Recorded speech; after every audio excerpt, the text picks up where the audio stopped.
supported the imperative of neutralizing this grave global threat.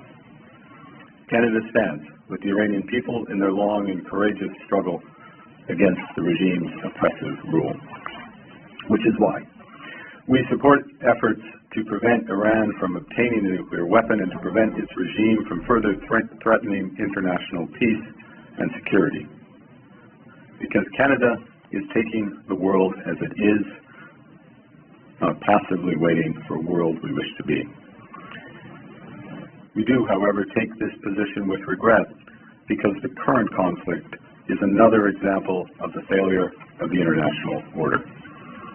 Despite decades of UN Security Council resolutions, the tireless work of the International Atomic Energy Agency, and the succession of sanctions and diplomatic frameworks, Iran's nuclear threat remains. And now, the United States and Israel have acted without engaging the United Nations or consulting allies, including Canada. Canada के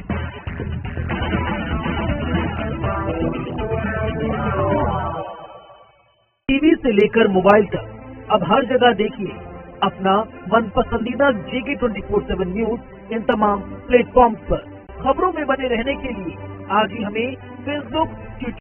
sponsored by Goldee Masale. Goldee मसाले लाए हैं fresh lock technology जो रखे मसालों को हर समय fresh. Goldy मसाले।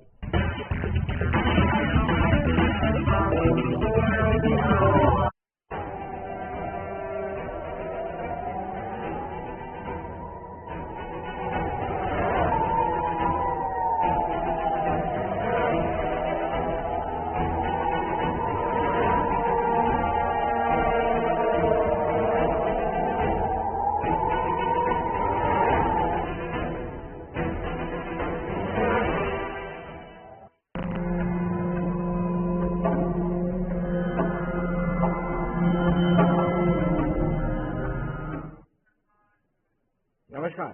महायुद्ध की महानिवेदन में आपका स्वागत है। मैं हूं विनोद कुमार। दर्शकों, खतरा टलता नजर नहीं आ रहा है। जो गूंज, जो आवाज हम सुन रहे हैं वो इतनी खतरनाक है, भयभीत करने वाली आवाज है। मिडिल ईस्ट में जंग का छठा दिन है और लगातार हालात गंभीर होते जा रहे हैं। अमेरिकी इजराइल ने ईरान के कई सैन्य ठिकानों पर लगातार एयर स्ट्राइक किए हैं। तो आप अंदाजा लगा सकते हैं कि कितना, यूं तो कहा जा रहा था कि जल्द खत्म हो जाएगा, अब जल्द खत्म होने के आसार नजर नहीं आते। अब तक 5000 से ज्यादा बम और मिसाइल गिराए गए हैं। हमले में 1200 के करीब ज्यादा लोगों की मौत हुई है। अमेरिकी नौसेना ने 20 ईरानी वार्षिक समुद्र को डुबोए हुए हैं। तो आप देख रहे हैं कि किस तरीके से वार लगातार बढ़ती जा रही है। हालांकि 9 देशों में जहां पर अमेरिकी ठिकाने थे, इंस्टॉलेशन थी, उन इंस्टॉलेशन पर ईरान ने वार किया है। तो आप अंदाजा लगा सकते हैं कि लगातार कितना विस्तार इसका होता जा रहा है। ईरान ने जवाब में बैलिस्टिक मिसाइल और ड्रोन से हमले शुरू कर दिए हैं और अमेरिका ने इजराइल के कई बेस कैंप, ईरान ने कई बेस कैंप जो है उनको तबाह किया अमेरिका ने, और इजराइल ने ईरान के कई बेस कैंप को तबाह किया है। कई अमेरिकी ठिकानों पर रॉकेट और ड्रोन दागने की रिपोर्ट जो है वो ईरान से हमें मिली है। अमेरिकी ठिकानों पर रॉकेट और ड्रोन दागे गए हैं, इसमें कोई दो राय नहीं। इजराइल ने कई शहरों में एयर डिफेंस सिस्टम एक्टिव किया है ताकि जो वार हो रहे हैं इजराइल और अमेरिका की तरफ से उनको रोका जा सके। इजराइल ने लेबनान के ट्रिपोली में एयर स्ट्राइक की है और कहीं कहीं रिफ्यूजी कैंप जो फिलिस्तीन में था उसमें भी हमला हुआ है। ईरान ने इजराइल को कड़ी चेतावनी दी है और कहा है, सैन्य अधिकारी बोले हैं, ईरान के सैन्य अधिकारी बोले कि सत्ता परिवर्तन की कोशिश की गई तो कड़ा जवाब दिया जाएगा। मिडिल ईस्ट में कई देश इस वक्त सैन्य अलर्ट पर हैं। आशंका अगर लड़ाई बढ़ी तो पूरा मिडिल ईस्ट जो है उसमें इन्वॉल्व हो सकता है। बड़ी चिंता है। लेकिन ट्रंप लगातार कह रहे हैं कि ट्रंप ने ये भी कह दिया है कि ईरान पर सबसे बड़ा हमला है, दुनिया की सबसे बड़ी सेना जो है यूएस की सेना है, और जो डील की है उसको भी जिक्र किया है। ईरान को लेकर के अमेरिकी राष्ट्रपति डोनाल्ड ट्रंप ने जो दावा किया है कि जंग में मोर्चे पर अमेरिका बेहतर स्थिति है और आगे भी मजबूती से कार्यवाही करती रहेगी। ये जो दावा है, ये जो चेतावनी है, ये दर्शाती है कि जंग थोड़ी लंबी और खिंच सकती है। जो चिंताएं हैं वो गहरी हो सकती है। माथे की लकीरें जो लोग चिंतन कर रहे हैं कि ये मिडिल ईस्ट की लड़ाई कहां तक पहुंचेगी और कब तक चलेगी, पहले हम सुनाते हैं कि डोनाल्ड ट्रंप ने क्या कहा। And we're doing very well on the war front, to put it mildly, I would say. Somebody said, on a scale of 10, where would you rate it? I said about a 15. And we're going to continue to do well. We have the greatest military in the world by far. And that was a tremendous threat to us for many years. 47 years they've been killing our people and killing people from all over the world. And I think we have great support. And I think if we didn't do it first, they would have done it to Israel and give us a shot if that was possible. And if we didn't terminate the worst deal, one of the worst deals ever made, the Obama nuclear deal, I call it the Obama nuclear deal, where he gave everything to Iran, including a nuclear weapon. It was a road to a nuclear weapon. Bad things would have happened 4 years ago, because they would have had a weapon 4 years ago if I didn't terminate that deal. So we're in a very strong position now, and their leadership is just rapidly going. Everybody that seems to want to be a leader, they end up dead.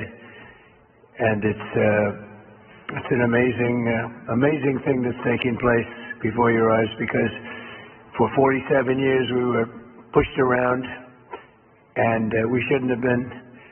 And I think I can say, and you see it as well as I do, you see the tremendous progress that's being made. Their missiles are being wiped out rapidly. Their launchers are being wiped out. They're attacking their neighbors. They're attacking their, in some cases, allies, or not so long ago allies. And, you know, it's really a nation that was out of control, and they would have used it on us if we let them, if we waited any longer. A big factor was Soleimani, the killing of Soleimani in my first term. And maybe the biggest factor was the rebuilding of the military in my first term. And then the B-2s hit and I use the word obliterate because it really was a complete obliteration of their nuclear potential, and that set them back very, very seriously. If we didn't hit within 2 weeks, they would have had a nuclear weapon. If we didn't do the B-2 attack a number of months ago, they would have a nuclear weapon. And when crazy people have nuclear weapons, bad things happen. So we're in very good shape now. I want to let you know that, and we will continue forward. We rebuilt our military during the first term, and we're using it a little bit more than I thought we would have to. Venezuela worked out really great. We have a wonderful relationship with the president and the various representatives, and we're taking out hundreds of millions of barrels of oil, and that goes to our benefit and to Venezuela's benefit. They'll be doing better than they've ever done before, and we will get a big piece of that, and we'll also make life wonderful for the people of Venezuela who have been very, very badly hit. So that's a lot said in a short period of time, but you can witness it for yourself. तो दर्शकों, आपने देखा, उन्होंने विस्तार से बताया कि हमारी सेना पूरी ताकत से लड़ रही है और आगे भी भविष्य में भी लड़ती रहेगी और इसको मार दिखाएगी ईरान को। लेकिन साथ साथ जो कनाडा से मार करनी है प्राइम मिनिस्टर, उनका ये कहना है कि हमें कॉन्फिडेंस में नहीं लिया गया। कार्रवाई करने से पहले हमारे मुल्क को, जो चंद मुल्क है उनके साथ, उनको भी विश्वास में लेना चाहिए था। उन्होंने यूएस और इजराइल को ये कहा है। उन्होंने कहा कि ऑर्डर ऑफ इंटरनेशनल ऑर्डर का जो कहीं ना कहीं गरिमा के साथ खिलवाड़ हुआ है। उनका मानना है कि युद्ध ऐसे नहीं किया जाना चाहिए था, बाकी मुल्कों को भी कॉन्फिडेंस में लिया जाना चाहिए था। यानी उनका नेचुरल में कहना है कि पर्याप्त सलाह मशवरा जो किया जाना चाहिए था यूएस और इजराइल ने बाकी मुल्कों से, खास तौर पर कनाडा से नहीं किया। आइए देखते हैं क्या कहना है मार्क कार्नी का। Canada has long seen Iran as the principal source of instability and terror in the Middle East. The regime and its proxies have murdered hundreds, including Canadian civilians, and caused untold suffering for millions of people in the Middle East and beyond. Despite more than 2 decades of negotiations and diplomatic efforts, Iran has not dismantled its nuclear program nor halted its enrichment activities. Canada has long supported the imperative of neutralizing this grave global threat. Canada stands with the Iranian people in their long and courageous struggle against the regime's oppressive rule, which is why we support efforts to prevent Iran from obtaining a nuclear weapon and to prevent its regime from further threatening international peace and security. Because Canada is taking the world as it is, not passively waiting for a world we wish to be. We do, however, take this position with regret because the current conflict is another example of the failure of the international order. Despite decades of UN Security Council resolutions, the tireless work of the International Atomic Energy Agency, and the succession of sanctions and diplomatic frameworks, Iran's nuclear threat remains. And now, the United States and Israel have acted without engaging the United Nations or consulting allies, including Canada. तो well दर्शकों, आपने देखा mark Carney का कहना है कि कहीं ना कहीं उनको विश्वास में नहीं लिया गया, लेकिन साथ साथ डॉक्टर फारूक अब्दुल्ला जो फॉर्मर चीफ मिनिस्टर हैं जम्मू कश्मीर के, उन्होंने भी चिंता जाहिर की है। उनका कहना है कि इजरायल और ईरान के बीच जारी तनाव को लेकर के भारत को, केंद्र सरकार को अपना रुख स्पष्ट करना होगा। हालांकि उन्होंने कहा कि कतरा में मीडिया के साथ बातचीत करते हुए उन्होंने कहा कि स्वतंत्र भारत पर हमला बिल्कुल निंदनीय योग्य है, ये गलत है और पूरे विश्व में स्थिरता फैलने की आशंकाएं बनी रहती हैं। उनका कहना है कि जिस तरीके से तनाव बन रहा है ये वैश्विक तनाव ना हो जाए, वर्ल्ड वार का संकेत डॉक्टर फारूक अब्दुल्ला ने दिया है। आइए देखते हैं क्या कहते हैं डॉक्टर फारूक अब्दुल्ला। ये तो भारत सरकार का काम है, ध्यान देना चाहिए। वो एक इंडिपेंडेंट मुल्क है, उस पर आक्रमण किया है अमेरिका ने और भरोसा ये गलत है किसी देश के ऊपर अपना कब्जा करना। ये वेनेजुएला ने कभी यही किया और अफसोस है तो दुनिया में मिले, क्योंकि हो सकता ये है दुनिया की जंग शुरू हो जाए, थर्ड वर्ल्ड वॉर हो जाए, तो पता नहीं। कश्मीर को बंद रखा गया है, लगातार प्रदर्शन किया जा रहा है कश्मीर में जान की की लड़ाई को देखते हुए। मुसलमानों में है, गुस्सा है और वो प्रदर्शन कर रहे हैं। मतलब प्रदर्शन होना चाहिए तो अमन से होगा, वही कोई। वेलदास को डॉक्टर फारूक अब्दुल्ला का कहना है कि कहीं ना कहीं रुख स्पष्ट करने की जरूरत है। उन्होंने चिंता भी जाहिर की है कि इस तरीके से हमला नहीं किया जाना चाहिए था। चलिए चर्चा करते हैं। कर्नल आशीष पठानी हमारे साथ जुड़ चुके हैं और रक्षा विशेषज्ञ ब्रिगेडियर डॉक्टर विजय सागर धीमान वो हमारे साथ जुड़ चुके हैं। इकबाल ममदानी जो विदेश मामलों के जानकार है वो हमारे साथ जुड़े हैं और विजय दुबे जी जो वेस्ट पत्रकार है। आप सबका इस कार्यक्रम में स्वागत है। और ये चिंता भी है कि आज छठा दिन है, ग्रेविटी कम नहीं हो रही है, लगातार बढ़ती जा रही है। डॉक्टर विजय सागर धीमान जी कुछ रोज पहले हमारे डिबेट में कह रहे थे कि जल्द खत्म हो जाएगा। क्या विजय जी अभी भी आपको पूरा भरोसा है कि जंग खत्म होगी? आपको मुझे फैलती नजर आ रही है। देखिए, ये जो जंग खत्म होने की जो मियाद दी जा रही थी कि पहले दिन खत्म होगी या 4 दिन में होगी, 8 दिन में होगी, फिर कुछ ईरानियंस के कुछ बयान आए, अमेरिकन के आए, तो ये सब साइकोलॉजिकल नैरेटिव वॉरफेयर है। This is the warfare of today. सबको जो जहां तक अमेरिकन सोसाइटी है, अमेरिकन जो प्लानिंग करके आए हैं, ये वेरी क्लियर कि जब क्या करना है। अगर आप आज सुबह एडमिरल कूपर जो कि सेंट्रल कमांड के हेड हैं, अगर उनका बयान है तो आपको इसमें कोई शक नहीं रहेगा कि अमेरिकन आर प्रिपेयर्ड। और सेकेंड जो चीज मैं आपको बताना चाहता हूं, अगर आज आपने सुबह देखा होगा एक मिसाइल फायर की है तुर्की की तरफ। आपको लगता है ईरानियों इतने बेवकूफ हैं कि वो नेटो कंट्री पे हमला करेंगे? और उनको भी नहीं पता है कि नेटो कंट्री के चार्टर में आर्टिकल 4 और 5 में अगर नेटो में एक कंट्री पे हमला होता तो सब उसकी मदद करेंगे आके। Will they do it? They will not do it. आपके आधे से ज्यादा बोल रहे हैं कि तुर्की पे हमला कर दिया है। नो, वो हमला हुआ है कर्ड्स के ऊपर। कर्ड्स की आज से 3 महीने पहले सुलह हुई थी तुर्की के साथ, अगर आपको याद है।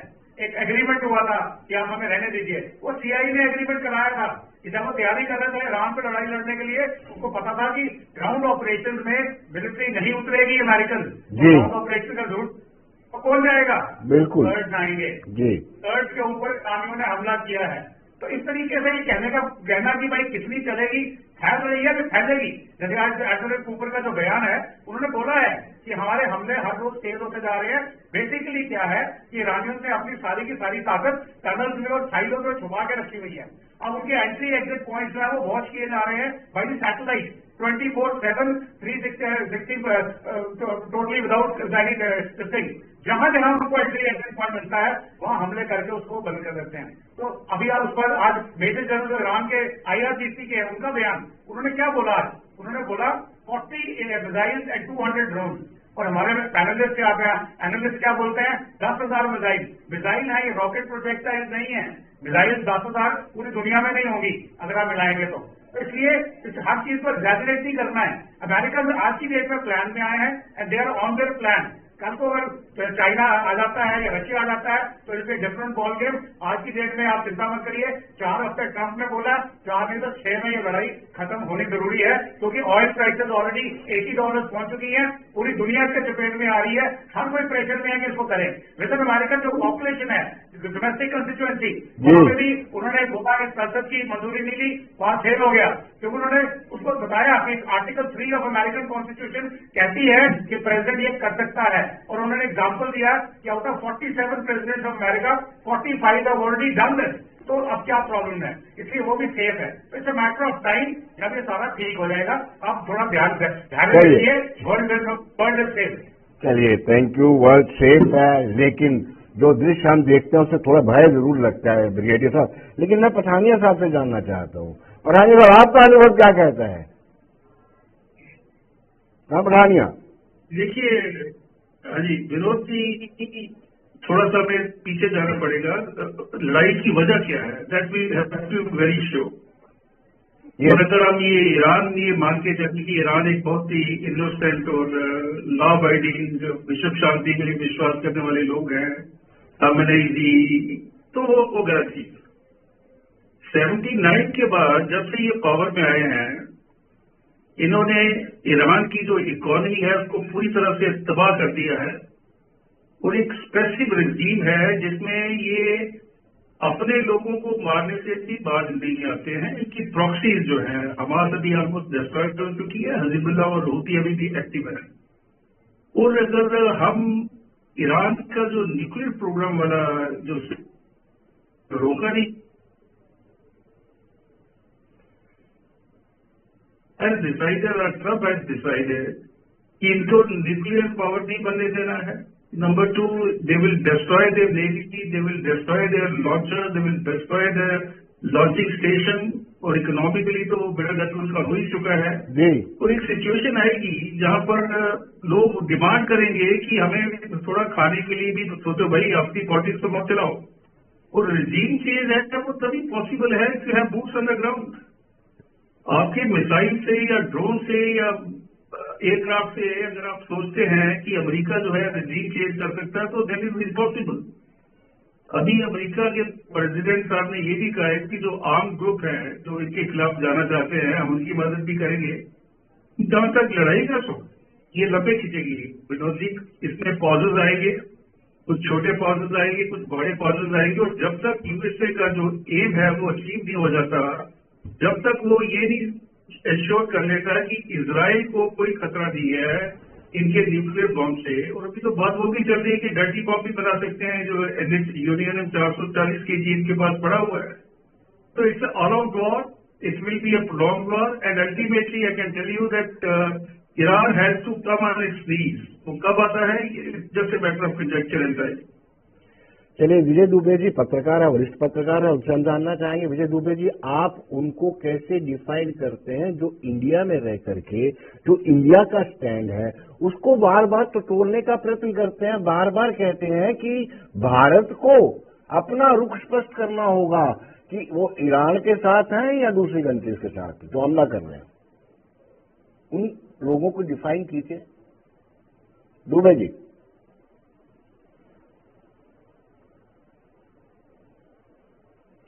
दुबे जी, मेरी आवाज पहुंच रही है आप तक?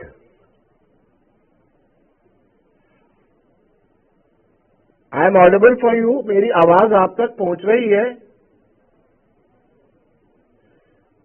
चलिए ममदानी साहब, आपको मेरी आवाज आ रही है? जी आ रही है। यही सवाल मैं आपसे पूछता हूं कि देश में बैठे हुए लोगों को बड़ी उत्सुकता है कि भारत ने जो स्टैंड लिया है उसके बारे में रुख स्पष्ट करे कि हाँ ये जो हमला है सही है या गलत है।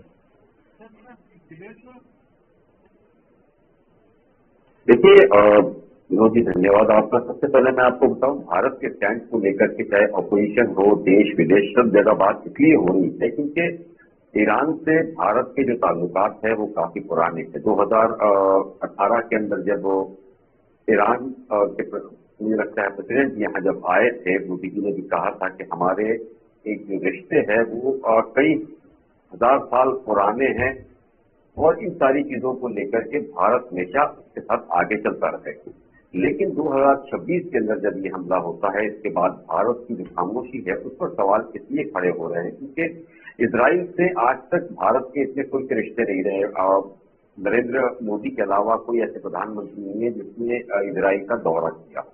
इन सारी ही चीजों को लेकर के सवाल जरूर खड़े किए जा रहे हैं। हालांकि इस रिश्तों पे ये नहीं कहना चाहता हूं मैं कि वो क्यों गए, क्या कारण था, लेकिन हाँ ये जरूर है कि रशिया से, ईरान से और बाकी जो अलग अलग मिडल ईस्ट से है जो भारत के बहुत अच्छे रिश्ते रहे हैं। अलग अलग वक्तों के अंदर ईरान ने, रशिया ने भारत का बहुत समर्थन और साथ दिया है।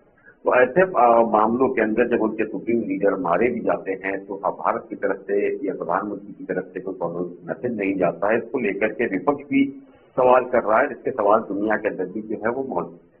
देखिए अनिल, अपना विरोध जी, एक सबसे बड़ा मुद्दा ये है कि कल भी जो एक हमला हुआ है जिसके अंदर एक्सरसाइज करने एक जहाज ईरान से यहाँ आता है और इंडियन तक आकर के उस पर हमला होता है, उसके अंदर भी हमारी अब तक खामोशी है जिसको लेकर के सवाल खड़े हो रहे हैं।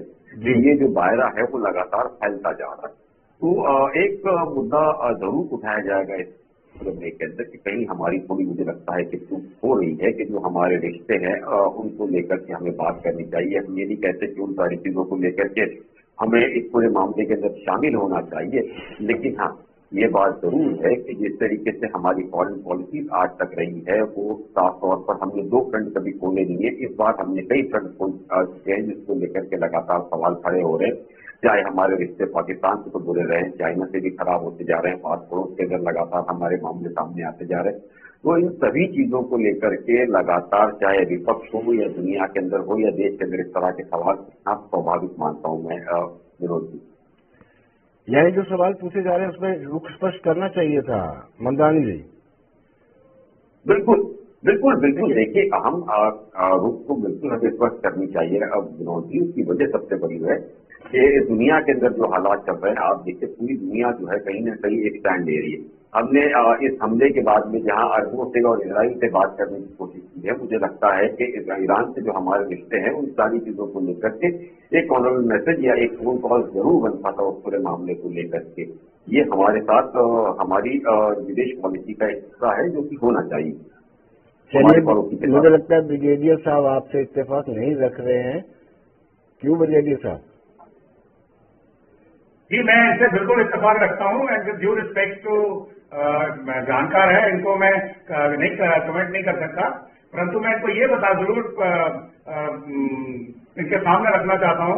आई एम सबमिटिंग टू हिम कि देखिए, अगर अपना रुख स्पष्ट करना है उसका मतलब ये नहीं है कि अगर लोग हमारे जो शिया भाई हैं देश में, स्पेशली जम्मू कश्मीर में, अगर वो सड़क पे आए हैं रोज अपना दुख प्रकट करने के लिए, हमें उनके साथ खड़े होना है। इसका मतलब ये नहीं है कि प्रधानमंत्री भी सड़क पे आगे खड़े हों तभी आप मानेंगे रुख स्पष्ट किया हुआ है। रुख हमारा बहुत स्पष्ट है, बस स्पष्ट उसको बताने से पहले मैं आपको थोड़ा सा पास में बताना चाहूंगा कि ईरान ने हमारे साथ आज तक क्या किया और इजराइल ने क्या किया। तो इन्होंने ये बोला कि इजराइल जो कोई प्रधानमंत्री आज तक नहीं किया, सही बात बोली। इजराइल के साथ हमारे इतने अच्छे जुड़े रिश्ते भी नहीं थे, हम लोग नॉन अलाइन थे और हम लोग चलते थे PLA के साथ, Palestinian liberation army headed by Yasser Arafat. उसके बावजूद 1971 में डिस्पाइट अमेरिकन सैंक्शन इजराइल ने हमारी मदद की थी। और अब क्या है, आज हमारी आर्म फोर्सेज जो है उसका जो मेजर पोर्शन है टेक्नोलॉजी वाला, वेपन्स वाला या हमारा स्पेस प्रोग्राम है या हमारे इलेक्ट्रॉनिक वॉरफेयर प्रोग्राम्स हैं, वो इजराइल उसमें मेजर पार्ट रखता है, इसलिए हमें उनके साथ भी रहना है। जहां तक ईरान का सवाल है, पर्शियन एम्पायर जो थी बहुत हेरिटेज एम्पायर है, और जो जितने भी पारसी हमारे देश में हैं वो सब ईरानी हैं। उसके अलावा हमारे ईरान से बड़े अच्छे रिश्ते थे मोसादेक के टाइम पे। इवन 79 में जब ये रेडिकलाइज रेजीम आता है तब भी अच्छे रिश्ते हमने बनाए। उसके एवज में हमारे पास हमें खबर मिला, हालांकि दहेदार रेलवे लाइन उन्होंने हमें नहीं दी। हमें तो international north south train corridor बनाना था, उन्होंने हमें नहीं बनाने दिया। उसके बाद सैंक्शन आ गई, कुछ हुआ, परंतु उसकी मुझे परवाह नहीं है।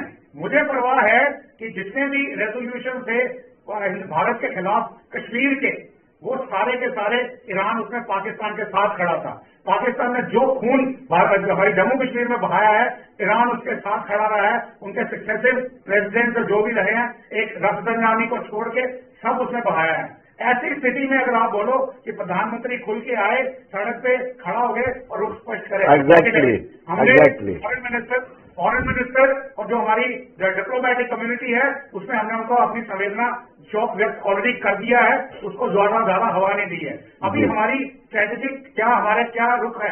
हमारा रुख क्या है कि दोनों हमारे दोस्त हैं। हालांकि ईरान को मैं विद पिंच ऑफ सॉल्ट लेता हूं कि अपना दोस्त मानने से, क्योंकि उसने मेरे जम्मू कश्मीर का, मेरे भाइयों का खून बहा हुआ है। परंतु फिर भी हमारा जो रुख है वो है स्ट्रेटेजिक ऑटोनॉमी। हम दोनों देशों के साथ हैं, दोनों से बात कर रहे हैं, ट्रंप से भी बात कर रहे हैं कि देखिए पीस चाहिए, पीस। हमें यहाँ पे लड़ाई नहीं करनी है। अगर आज भी ईरानियन समझ जाएं और आज भी डिप्लोमेटिक टेबल पे आ जाएं तो ये सारी तबाही बंद हो जाए। और मैं एक चीज सजेस्ट करना चाहता हूँ, हालांकि ये नहीं कह रहा कि ईरान में बुद्धिजीवी नहीं है, बल्कि बहुत ज्यादा है। अगर वो आपकी आगे बोले हमें nuclear program allow civilian use के लिए विद 20% एनरिचमेंट विद IAEA की इंस्पेक्शन के साथ it be allowed. Missile program बंद कर देते हैं, it be allowed. Proxy war हमद हूती हिजबुल्लाह को बंद कर देते हैं, इट बी अलाउड। और सारी सैंक्शन हटा दो, वो उसके भी अलाउड। उसके बाद हमें वर्ल्ड ट्रेड में इंटीग्रेट करो, it will be allowed. I am sure अगर वो मान जाते हैं तो ये साउथ एशिया, वेस्ट एशिया, ये सारा का सारा पीस क्षेत्र बन जाएगा। इसलिए मैं आपको ये बताना चाहता हूँ, माई सबमिशन प्लीज। जी दुबे जी, आप मेरी आवाज आ रही है आप तक? जी विनोद जी, आपकी आवाज आ रही है। काफी कुछ स्पष्ट कर दिया है ब्रिगेडियर साहब ने, और कुछ मैं भी कहना चाहता हूं कि 5 अगस्त 2019 को जो हुआ था, 370 में संशोधन होता है, 35 से रिपील हो जाता है, और जो 2 विधान 2 संविधान थे वो खत्म हो जाते हैं। उस पर भी ईरान का कुछ अलग से ही कहना था। उन्होंने सपोर्ट किया था कश्मीरियों को और साथ साथ में पाकिस्तान को समर्थन किया था। ऐसे में अगर भारत, जो लोग चाहते हैं कि भारत ये कहे कि हम इजराइल के साथ हैं, ईरान के साथ नहीं है, हम अमेरिका के साथ हैं, उनके बारे में आपसे कुछ जानना चाहता हूं। उनको कैसे डिफाइन करेंगे? वो कौन लोग हैं? जी दुबे, देखिए, आपको अपना स्टैंड तो एक बार बहुत स्पष्ट रखना होगा दुनिया के सामने। कारण ये है कि आप आज चौथी सबसे बड़ी इकोनॉमी है, तो इसमें कोई दो राय नहीं कि दुनिया आपको इस नजरिए से देखती है कि आप एक वर्ल्ड पावर के जस्ट बाहर के कॉरिडोर में खड़े हुए हैं। अब अगर हमने एक छलांग और लगाई तो शायद वहां पहुंच जाएंगे। निश्चित तौर पे अगर ईरान ने हमारे देश की जो हमारी नीतिगत फैसले हैं उससे अगर अपना कोई बात रखी है तो उसको निश्चित तौर पे उन्होंने हमारे अपोजिशन के उस पार्ट को सपोर्ट किया है जो कि 370 या 35A को सपोर्ट करता है। इसमें कोई दो राय नहीं है कि हमारा निहायत व्यक्तिगत मामला है, निहायत देशी मामला है। इसमें किसी प्रकार का कोई हमने आज तक कोई हस्तक्षेप स्वीकार नहीं किया। ये हमने माना है कि ये हमारा इंटरनल इशू है और हम इसको अपने संविधान सम्मत तौर तरीकों से हल करेंगे। आज अगर सरकार ने 370 को हटाया वहां से और 34A को डिसॉल्व किया है तो निश्चित तौर पे हमने बहुत कुछ जम्मू कश्मीर को अपने साथ जोड़ करके उसके विकास के लिए काम किया है। हम पूरी तरह से इस बात को मानते हैं कि जो भी आवश्यकताएं हैं जम्मू कश्मीर की वो देश का एक इंटीग्रल पार्ट है और यहाँ एक संविधान ही चल सकता है, दूसरे किसी संविधान की कोई भी जगह नहीं है। ये बहुत स्पष्ट हो जाना चाहिए। और देखिए आप आज की जो स्थिति है उसमें तो पाकिस्तान ऑक्युपाइड कश्मीर के जो लोग हैं वो भी इस बात को मानने लगे हैं या वो इस बात को सोचते हैं कि हमको पाकिस्तान जैसे देश के साथ में क्या है स्थिति यहाँ की, हमारी माली की स्थिति खराब है, जो फाइनेंशियल स्टेटस है बहुत खराब है, तो वो तो खुद ही परेशान है वहां से। वो भी ये चाह रहे हैं कि साहब जो है भारत अगर हमको वेलकम करेगा तो निश्चित तौर पर हम कल भारत की ओर बढ़ना चाहेंगे। और कोई तीसरा देश अगर हमारे बारे में ऐसा स्टैंड लेता है जो कि जो सेपरेटिस्ट है, एक प्रकार से शुद्ध शब्दों में कहूं, अगर उनका साथ देता है तो हम इसको कहां से मान सकते हैं। और वो निश्चित तौर पे हमारे जो इंटरनल अफेयर्स हैं उसके ऊपर उसकी ओपिनियन मानी जाएगी। तो ये चीज एक सॉवरेन नेशन होने के नाते हम इसको एक्सेप्ट नहीं कर सकते। ये एक स्टैंड बहुत क्लियर होना चाहिए। भारत सरकार ने बीच बीच में इन सब चीजों पे जो अपनी नीति अपनाई है। दूसरी बात जो पाकिस्तान का मसला है और ईरान की बात है, तो ईरान यदि पाकिस्तान को का साथ देता है और हमें पाकिस्तान से लड़ना पड़ता है, वो हमारे यहाँ पर आतंकवादी गतिविधियों को बढ़ावा देता है, तो हम किस प्रकार से उससे दोस्ती का हाथ बढ़ा करके ये कह सकते हैं साहब कि वो हमारा दोस्त है। दोस्त तो तब होता है ना जब वो हमारे साथ खड़ा हो, हमारी चीजों में हमारे पक्ष में बात करता हो। ये सब चीजें जो है निश्चित तौर पे आज जो बातें की जा रही हैं उसमें लागू होती है, लेकिन इसके बावजूद भी भारत ने अपने ऐसे कोई स्टैंड ले लिया है जिसके ऊपर के दुनिया भर के लोग या दुनिया भर के देश क्रिटिसाइज करें या ये कहें कि साहब जो है भारत का ये स्टैंड ठीक नहीं है। भारत ने विपक्षी बात की है, शांतिप्रिय बात की है, वो निश्चित तौर पे इस बात का हामी है कि जो साउथ ईस्ट एशिया है इसमें शांति हो, बेहतर ढंग से एक प्रगति हो और सारे देश जो भी हमारे साथ इस बेल्ट में है वो शांति के साथ अपना नागरिक सम्मान के साथ आगे बढ़े, एक शांति की व्यवस्था हो और जो आर्थिक गतिविधियां हैं वो उतनी बेहतर ढंग से चल सके। चलिए मैं कर्नल एसएस पठानिया से जानना चाहूँ। पठानी साहब, मिडिल ईस्ट में तनाव बना हुआ है, बारूद के मुहाने में खड़ा हुआ है, ऐसे में रक्षा की दृष्टि से भारत को कितना सतर्क रहना पड़ेगा और किस किस एंड पर? देखिए जी, permit me for about 1 minute. Yes, जो स्टॉप आपने ये कनाडा के प्राइम मिनिस्टर का बयान सुना होगा? जी जी, अभी आपने प्ले किया था। जी जी, very clear stance, he clearly stated whatever he felt. A strong nation has to project itself to be a strong nation. आप ये किताबी बातें नहीं कर सकते हैं कि हम एक्टिव डिप्लोमेसी कर रहे हैं, हम स्लीपिंग डिप्लोमेसी कर रहे हैं, हम विश्व शांति की कामना करते हैं। भारत बांग्लादेश या श्रीलंका नहीं है, और अगर हम उस मोड में आ जाते हैं तो उससे क्या होगा कि भारत की जो इमेज है कहीं ना कहीं उसके ऊपर डेंट पड़ रहा है। जी, ये बड़ा पुरानी कहावत है कि आप दो दावों पे पैर हो गए, you want to be in a safe zone की, ना इससे लेना ना उससे लेना। चीजें अभी खत्म हो रही है, थिंग्स आर वेरी क्लियर, हालात बदल गए हैं अभी। Active diplomacy and active foreign policy is the need of the hour, you can't wish it away. दूसरी चीज जो आपका जो सवाल पूछ रहे थे, देखिए क्या है, ईरान के अंदर मैं ईरान का सपोर्टर कहीं भी नहीं हूं, बिकॉज ऑफ उनकी जो सारी जो कार्रवाइयां चलती रही है, जिस तरीके से ईरान का बेड़ा गर्क किया है, वुमेन की एक्सप्रेशन का, अपने लोगों को मारते हैं। अभी क्या होगा कि ये जो लूज ग्रुप्स हैं जिनको मैं मर्सनरीज बोलता हूं, जब इनको काम बंद हो जाएगा तो ये कहीं ना कहीं पाकिस्तान उसको यूज करेगा, और खासकर कश्मीर में। उसके बाद अभी आप ये भी देख रहे हैं कि अफगानिस्तान के अंदर भी काफी लूज ग्रुप घूम रहे हैं। ISI खुरासान ले लीजिए, उसके बाद आप तहरीके तालिबान पाकिस्तान ले लीजिए, और भी ग्रुप होंगे। तो जब ये विल्ड हो जाएंगे, इनको पैसे की जरूरत पड़ेगी। उस समय ISI किस स्ट्रेटेजी के अंदर इनको कहां से इन्फिल्ट्रेट कराती है ताकि भारत के अंदर जो सिचुएशन है उसको खराब किया जाए। तो अभी तो बांग्लादेश वाला बॉर्डर भी खुल गया है, पहले नेपाल से आते थे, यहाँ से LOC IG से आते थे। और ये अच्छी बात है कि अभी गवर्नमेंट ने 36 साल के बाद एक कॉम्बैट एक पॉलिसी, एंटी टेररिज्म पॉलिसी शुरू की है। So let's hope that how it works out in time to come. बाकी I am very clear, USA is not bordered, China की हिम्मत नहीं हो रही है, रशिया अपनी उलझनों में पूरी तरह से उलझा हुआ, उसके पास टाइम भी नहीं है, रिसोर्सेज भी नहीं है। अभी सारी बात आती है कि हम कैसे अपने आप को एज ए नेशन प्रोजेक्ट करते हैं, और कैसी हमारी डिप्लोमेसी और फॉरेन पॉलिसी जो है वो लोगों के सामने खुल के आती है। और जहां तक इनकी आप नेबरिंग कंट्रीज देखिए, ये क्या कर रहे हैं अभी ईरान, वो कहते हैं ना कि मुस्लिम ब्रदरहुड, उसने तकरीबन 27 बेसेस के ऊपर अटैक किया है, जिसके अंदर वेस्ट एशिया की सारी कंट्री के ऊपर वो फायरिंग कर रहा है। और वो फायरिंग सिर्फ अमेरिकन बेसिस पे नहीं कर रहा है, उनकी रिफाइनरीज में भी कर रहा है। So that mean there is no leadership, there is no coordination which is there in the government, so called caretaker government, या अभी जो उसके खमेनी के बेटे आगे हैं, और इनको अपने जो कर्म कर रहे हैं उसका नतीजा बड़ी जल्दी मिल जाएगा। And things will be good, from the future perspective as far the world peace and economy is concern. Madani sahab, सवाल ये है कि हमारा रशिया बड़ा परम मित्र है, शुरू से ही रहा है। ममदानी साहब से पूछ रहा हूं मैं, परम मित्र रहा है, और यूक्रेन के साथ रशिया की लड़ाई होती है तो भारत न्यूट्रल भूमिका निभाता है।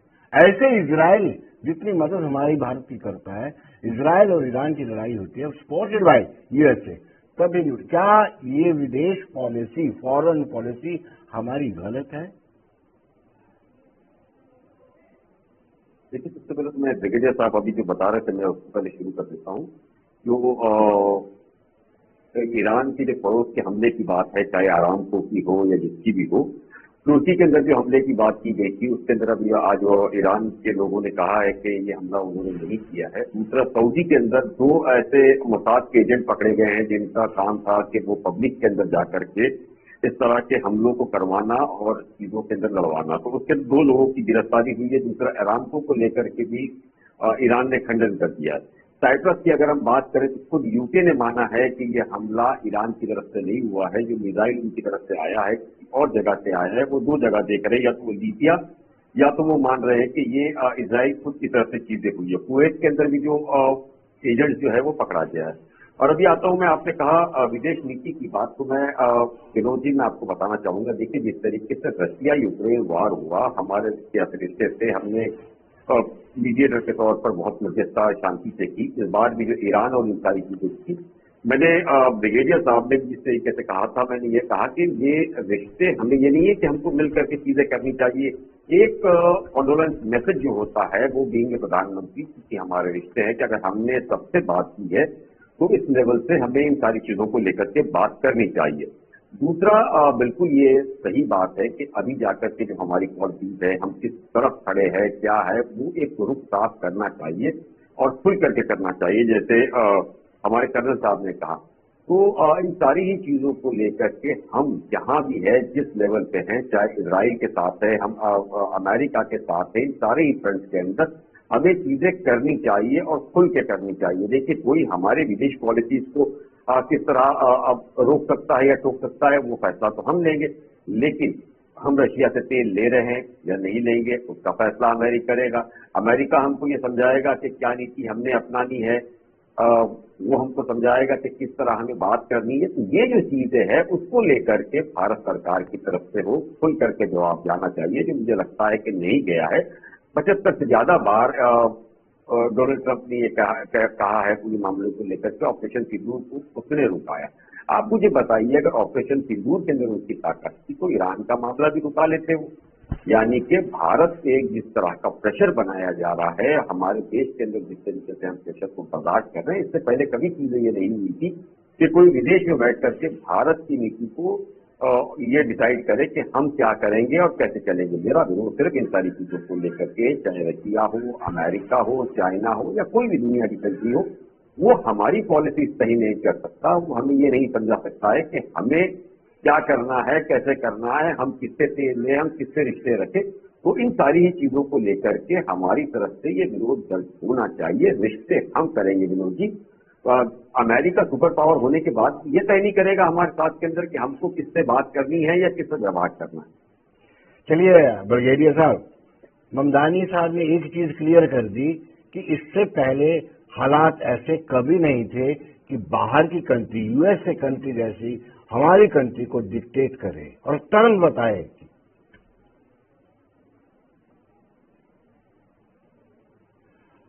ब्रिगेडियर साहब, आप कमेंटेटर बहुत बहुत इज्जत के साथ, अभी शब्द मेरे पास नहीं है, मैं ये उनको बताना चाहता हूं कि उनकी पूरी जो स्टेटमेंट अभी उन्होंने दी है उसमें बहुत बड़ी डाइकोटमी है। अभी वो बोल रहे हैं खुल के आए यानी कि उनका मतलब ये है कि ईरान के फेवर में बोले और अमेरिका के अगेंस्ट जाएं। और अगर बाई चांस अमेरिका के फेवर में जाएं तो ईरान के खिलाफ बोले। मैं आपकी बात काट रहा हूँ, नहीं मैं किसी के खिलाफ बात नहीं कर रहा हूँ। प्लीज उसके बाद आप बोलिएगा प्लीज। तो हो सकता है मेरी समझ कमजोर हो, मुझे ये समझ में आया कि आप कहना चाहते हैं क्लियर कट बोल रहे हैं इधर के उधर। देखिए वो डिप्लोमेसी नहीं है, वो आपके हमारे दूसरे पैनलिस्ट ने बोला, ये समझदारी का तरीका नहीं है। आज से पहले आज तक इसलिए नहीं हुआ कि आपकी कोई यहाँ पे बुक्कत नहीं थी, ये जरूरत थी कि पाकिस्तान के साथ जो आपने किया, और वहां पे भी डिप्लोमेसी जब काम करती है आप अपने इंटरेस्ट बचाते हो। This is not a unipolar world और बाईपोलर वर्ल्ड और मल्टीपोलर वर्ल्ड। मैं कह रहा हूँ ये ओमनीपोलर वर्ल्ड है। यहाँ पे अगर एक देश के साथ आपकी दोस्ती है किसी एक मुद्दे पे, तो दूसरे मुद्दे पे आप उसके अगेंस्ट हैं। ये है रियलिटी। आज हम ईरान को, मैं कह रहा हूँ, ईरान ने हमेशा पाकिस्तान की मदद की है। मेरे जम्मू कश्मीर में 6 भाइयों का खून बहाया है, मैं माफ नहीं कर सकता, परंतु फिर भी मैं नहीं बोल रहा, इसलिए कि international north south trade corridor मेरे लिए बहुत इंपॉर्टेंट है। कल को ईरान में जब सब सामान्य हो जाएगा तो ईरान ये नहीं बोलेगा कि आपने युद्ध में हमारे अगेंस्ट किए थे, हम उनसे फिर भी मांगेंगे। उसी तरह से अमेरिका जो मर्जी करे, वो डिक्टेट नहीं कर पा रहा है। हमें पता है कि इंडियन ओशन को अंदर एंटी चाइना का जो इंडो पैसिफिक है, वो अमेरिका इंडिया के बिना नहीं चल सकता, चाहे वो कितना भी ट्रेड वॉर करे। और करके हमने रोका ना, हम उसकी बात नहीं मान रहे हैं। और ये बार बार जो एक गलत चीज फैलाई जाती है कि भारत ने रशिया से तेल लेने से मना किया है। जयशंकर साहब ने 1000 बार बोला है, इवन मोदी ने भी 1-2 बार बोला है कि देखिए हम जब, ऑयल मिनिस्टर पुरी साहब ने भी बोला है, जब हम ऑयल खरीदेंगे तो we will see what is best for our country, यानी कि सबसे कम कीमतें कहां पे हैं। और अभी मैं आपको यकीन दिलाता हूं कि जिस तरीके से कीमतें बढ़ रही हैं, आज $80 पहुंच गया है, और जो एक्सपर्ट बताते हैं कि शायद $150 भी जा सकता है बैरल की कीमत। इस तरीके से Trump will have to give alternative उसको रशिया को भी रिलैक्स करना पड़ेगा। Oil from Russia, oil from Venezuela, oil from America and other places to rest of the world. तो वो आने वाला है।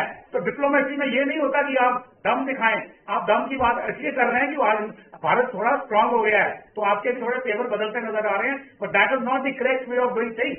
जो डिप्लोमेसी हमारी चल रही है इस वक्त, गाइडेड बाई जयशंकर साहब, he is a career diplomat, professional and doing the best. मैं ये भी नहीं कहता कि बेस्ट मतलब वील सक्सीड ऑलवेज, हम भी कहीं फेल होंगे। ये चेस गेम है, वो भी कुछ करेंगे, फिर हमें भी उनका कुछ तोड़ ढूंढना पड़ेगा, और वो हम कर रहे हैं। तो यहाँ पे कंट्रोवर्सी मैसेज जो है वो जा चुका है, I can rest be sured. तो और आप खामखा अफवाहों पे विश्वास ना करिए, क्योंकि लड़ाई के समय सबसे बड़ी चीज होती है अफवाहों की गेम। और ये आजकल की जो वॉरफेयर है, उसके अंदर एक नैरेटिव वॉरफेयर या साइकोलॉजिकल वॉरफेयर एक उसमें एडेड है। तो इसलिए जो हमारा नेतृत्व इस वक्त कर रहा है, मेरे हिसाब से आप अपना सोच सकते हैं, उसमें कोई प्रॉब्लम नहीं है। मेरे हिसाब से they are doing the right thing. चलिए विजय दुबे जी, मुझे लगता है कुछ मंदानी साहब कहना चाहते थे, मैंने आपको रोक दिया। जी मंदानी साहब। नहीं, कर लीजिए, फिर मैं बात करता हूँ, कोई दिक्कत नहीं। ठीक है विजय दुबे जी, आर्थिक तौर पर इसका इम्पैक्ट पड़ेगा और किस किस सेक्टर में इसका इम्पैक्ट पड़ेगा वार का, स्वाभाविक सी बात है। चलिए इनका संपर्क कट गया है। पठानिया साहब, आप कैसे देखते हैं? अब हमारी फॉरेन पॉलिसी पे ही जीरे शुरू हो गई है। देखिए, आई एम वेरी क्लियर, और जहां तक सोच का सवाल है, भगवान ने हमें अपना दिमाग दिया है। We believe in a thing, we justify it, and we think that probably we are the only people who are right and rest are clueless people, उनको कुछ पता नहीं है। देखिए, इस समय सोशल मीडिया और ये जो आप लोगों का मीडिया है, ये सब चीजों को कवर करता है। तो अगर आज विदाउट एक decent mind if you are sitting, you will be able to see things very clearly. और राष्ट्र, ये जरूरी नहीं है कि हम जो है हमेशा तारीफें करें गवर्नमेंट की। जिसमें कमियां हैं वो कमियां उजागर होनी चाहिए, वो कमियां दिख रही हैं। अभी किसी ने दूसरा चश्मा पहना हुआ है, वो उस तरीके से देख रहा है, तो उसके अंदर nothing wrong about it. But when I see it as a layman or as a normal citizen of India, we have to improve on certain aspects. अभी आप ये देखिए, जो युद्धपोत का जो ईरान का जो डिस्ट्रक्शन हुआ है हमारे पड़ोस में, श्रीलंका की कोस्टल वाटर में ही है, और हम ये कहेंगे जी हमें तो पता ही नहीं था, हमारी जिम्मेवारी भी नहीं है, rightly so. So I can see the things कि जिस तरीके से मैं आप उसको कंसीव करना चाहता हूँ वो कंसीव कर सकता हूँ और उसके बाद मैं उसको जस्टिफाई कर सकता हूँ। But what I am concern with, मैंने पहले भी बोला, a strong nation must project itself as a strong nation, और खासकर उस समय जब हम दुनिया की सबसे बड़ी चौथी बड़ी इकोनॉमी बन चुके हैं, दुनिया हमारी तरफ देखती है। ये 9/9 गवर्नमेंट का जो मूवमेंट नेहरू जी ने शुरू किया था उसमें सिचुएशन डिफरेंट थी।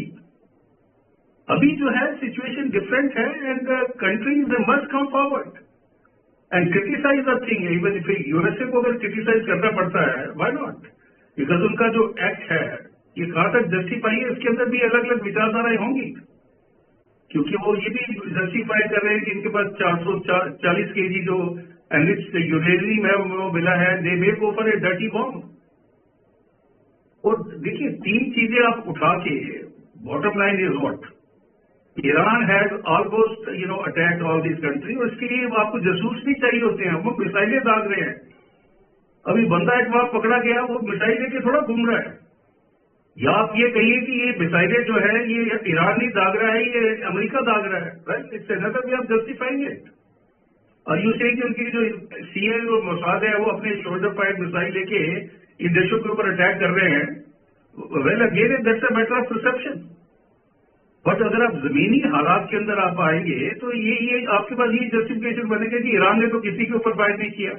Iran is a country which is very very bothered about the Muslim brotherhood, और जो क्यास हो रखा है इस समय है, आप यूएई देख लीजिए, कुवैत देख लीजिए, सऊदी अरेबिया देख लीजिए, और ये भी बताया जा रहा है कि सऊदी अरेबिया ने इसकी सुपारी दी है। Talking about social media, how much authenticated it is, I don't know. So things are very complex. Let's wait and watch and things will unfold. चलिए दुबे जी, अब सवाल ये उठता है कि आर्थिक दृष्टि से क्रूड ऑयल तो है ही है, और कितना इम्पैक्ट पड़ेगा इस बार का, इंडिया का ही बात कर रहा हूं मैं। विजय जी, जी इसका क्या जी। आर्थिक दृष्टि से इसका क्या असर पड़ेगा इस युद्ध का भारत पर? तेल तो सबको पता है उसका रेट हाइक हो सकते हैं। नहीं, इसमें कोई दो राय नहीं है कि तेल जो जुड़ी हुई जो भी इकोनॉमी है, जो भी पेट्रोल से जुड़ा हुआ बिजनेस है, जो भी आपकी इंडस्ट्रीज हैं, उन सब पे इसका असर आना है। आर्थिक दृष्टिकोण से ये केवल भारत को ही नहीं, भारत के आसपास के सारे देशों को, खासतौर पे वो देश, इवन चाइना भी इसमें तब आ रहा है। कारण ये है कि जो हॉर्मुज स्टेट है वहां से 20% ऑयल जो है वो चाइना का भी जाता है, हमारा तो आता ही आता था, चाइना भी उससे इफेक्ट होने वाला है। तो आप केवल इतना मत मान के चलिए कि साहब जो है वो उससे केवल हमारे या पूरी दुनिया भर के देशों पे इसका असर पड़ना है, और सब जगह की आर्थिक स्थिति, आप पेट्रोल खासतौर पे महंगा हो जाएगा, और दूसरे इससे जुड़े हुए जितने भी व्यवसाय हैं, जितने उद्योग हैं, उन पर इसका प्रभाव आना है। तो असर तो इसका वर्ल्ड वाइड होना है। और लेकिन सबसे बड़ी बात यह है कि अमेरिका जो है, जो कि कहता साहब कि हमारे पास बड़ा रिजर्व है और हम लोगों को देंगे तेल, तो वो तो ये कह रहा है कि ठीक है साहब महंगा हो जाए तो कोई दिक्कत नहीं, आप महंगा तेल हमको ले लीजिएगा, हम आपको तेल तो देंगे ही देंगे, कोई दिक्कत नहीं है, तेल तो हमने रिजर्व कर रखा है। और 2-4 ऐसे देश जो है जिस प्रकार से कि उन्होंने एक देश पे कब्जा किया और कहा कि साहब इसका तेल जो है हम आपको उपलब्ध कराते हैं, रशिया से तेल लेना बंद कर दीजिए या कम कर दीजिए। तो ये सब चीजें अमेरिका ऑलरेडी पहले से चालू किए हुए है। अब और जो है अमेरिका अपने बिजनेस टर्म्स को डिक्टेट करेगा, ये सब चीजें होनी है। लेकिन सबसे बड़ी बात यह है कि जो पेट्रोलियम प्रोड्यूसिंग कंट्रीज हैं, जब उन पे अटैक हो रहे हैं, रिफाइनरीज पे अटैक हो रहे हैं, उन पे ईरान ने स्वयं जो है मिसाइल दागी चालू कर दिए हैं, तो भाई आप जब पेट्रोल निकालने की स्थिति में नहीं होगे तो पेट्रोल तो मिलेगा ही नहीं ना। और खासतौर से जितना भी गल्फ रीजन है उसमें जो स्थितियां पैदा की है ईरान ने, उससे तो स्थिति और खराब भी होनी है। तो ये केवल भारत के ही नजरिए से नहीं होगा, ये पूरे विश्व के नजरिए से होगा। और ये स्थितियां वैसा है जैसा कि अभी अमेरिका कह रहे हैं कि साहब हम 45 दिन में युद्ध जो है खत्म कर देंगे। तो अमेरिका की अपनी एक रणनीति है, उस रणनीति के तहत जो ईरान में करना चाहता है, तो देखिए ईरान में सत्ता पलटना एक उनकी जरूरत है, जो अमेरिका चाहता है अपने हिसाब से करना। तो वो ये चाहता है कि साहब यहाँ के नागरिक क्या जो सिविल पॉपुलेशन है वो तो क्लियर ऑफर दे रहा है कि साहब सिविल पॉपुलेशन में ऐसे लोग जो इनसे सहमत नहीं है वो हमारे साथ विद्रोह करिए, इनके खिलाफ में वहां की सत्ता को काट दीजिए। तो ये अगर सत्ता वहां पर बदल जाती है तो अमेरिका का जो इश्यू है वो ऐसे खत्म हो जाएगा। तो कितना भी हार्डकोर अप्रोच है वो खत्म हो जाएगी वहां की, और कोई नेगोशिएशन और बातचीत जिन प्रोजेक्ट पे, जिन टारगेट पे अमेरिका या पूरी दुनिया चाहती है उस पर हो नहीं रही है। और आप जब तक एडमिट बने रहेंगे, ऐसी सरकारें रहेंगी तो आप बातचीत नहीं करेंगे दुनिया भर के देशों से। ये स्थितियां तो पैदा होना एक बड़ी सामान्य सी बात है, और आर्थिक प्रभाव इसका बहुत गंभीर होने वाला है। इसके लिए सबको तैयार रहना चाहिए। मैं समझता हूँ कि, और देखिए, जियो पॉलिटिकल सिचुएशन में बदलाव आना निश्चित है। अब थोड़े आने वाले 10 दिन और इंतजार करिए, आपको बहुत डेवलपमेंट दिखेंगे। चलिए ममदानी साहब, आपका जो नजरिया, ममदानी साहब मेरी आवाज आ रही है, आपका जो नजरिया है फॉरेन पॉलिसी को लेकर के, ब्रिगेडियर साहब ने सिरे से खारिज कर दिया और पठानिया साहब ने भी इसको इंडोर्स नहीं किया है, अब आप क्या कहेंगे? देखिए, मैं दोनों ही की बात सुन रहा था। जिस तरीके से पठानिया साहब ने भी कहा कि ईरान के पास काफी इन्वेस्टमेंट वगैरह को लेकर के यूरेनियम वगैरह है, और अमेरिका की अगर बात करें तो देखिए, इराक में जो हमला किया गया था उसके अंदर भी वेपन्स ऑफ मास डिस्ट्रक्शन की बात की गई थी। अफगानिस्तान के अंदर भी इसी तरीके से मामला किया गया था, लीबिया के अंदर इसी किया गया था। बाद में रिजल्ट क्या आया, कौन से हथियार मिले, वहां भी तो यही बताया गया था कि टेररिस्टों को पाला जा रहा है। दूसरा, परमाणु हथियार बनाए जाएंगे, केमिकल वेपन्स है। दूसरा, ये जैविक हथियार वगैरह सारे पड़े। तो आप मुझे बताइए, उसके अंदर जब जांच रिपोर्ट आई तो क्या मिला? आखिरकार सामने यही आया कि तेल भंडार या मिनरल अर्थ को लेकर के लगातार कब्जे और दादागिरी की बात की जाए। 2025 के अंदर भी अगर हम बात करें वेनेजुएला की, तो जो मदुरो को उठा करके वहां से लेके गए उनके प्रेसिडेंट को, क्या मामला है? वो भी मामला यही है। मुझे ये बताइए ना कि इन सारी ही चीजों को लेकर के लगातार ये सवाल खड़े किए जा रहे हैं कि आतंकवादियों को शय देना या न्यूक्लियर हथियार बनाना, ये आरोप खास करके ऐसे ही कंट्री पे क्यों लगते हैं जहां मिनरल अर्थ होते हैं या तेल भंडार होता है? इन चीजों को लेकर के सवाल क्यों खड़े किए जाते हैं? अच्छा, जेनोसाइड की और इन सारी चीजों को लेकर के लगातार बात की जाती है और ये कहा जाता है हमला कर रहे हैं। आप मुझे बताइए कि इजराइल ने लगातार 2023 के अंदर से लेकर के 2026 तक 70,000 से ज्यादा मासूमों को मार दिया गया है। तो उसका कोई सवाल अब तक कभी खड़े नहीं हुए इन सारी चीजों को लेकर के। अच्छा, न्यूक्लियर की आप वेपन की बात करें तो ये दुनिया जानती है कि इजराइल के पास है, लेकिन क्या उन सारी चीजों को लेकर के कभी उससे कोई जवाब या सवाल करता है? कोई नहीं करता है। तो अमेरिका दादागिरी वही करता है जहां मिनरल अर्थ हो या जिस चीजों की बात हो। जिस तरीके से मैं आपको बताऊं, कर्नल साहब ने कहा ना कि जो जासूस पकड़े गए थे, देखिए जासूस पकड़े जाने का मसला ये नहीं है कि वो लॉन्चर्स वगैरह लेके घूम रहे या चीजें कर रहे हैं। जासूस ह्यूमन इंटेलिजेंस जो है वो सबसे बड़ा काम है। मंदानी साहब, समय का अभाव है, मैं क्षमा चाहूंगा। आपका बहुत बहुत शुक्रिया, दुबे साहब का बहुत बहुत शुक्रिया, डॉक्टर विजय सागर रिवान जी का बहुत बहुत शुक्रिया, कर्नल अशरफ पठानिया का बहुत बहुत शुक्रिया। हम सीधे वेस्ट बंगाल ये चलते हैं, चीफ मिनिस्टर पुष्कर सिंह धामी वहां पर संबोधन कर रहे हैं।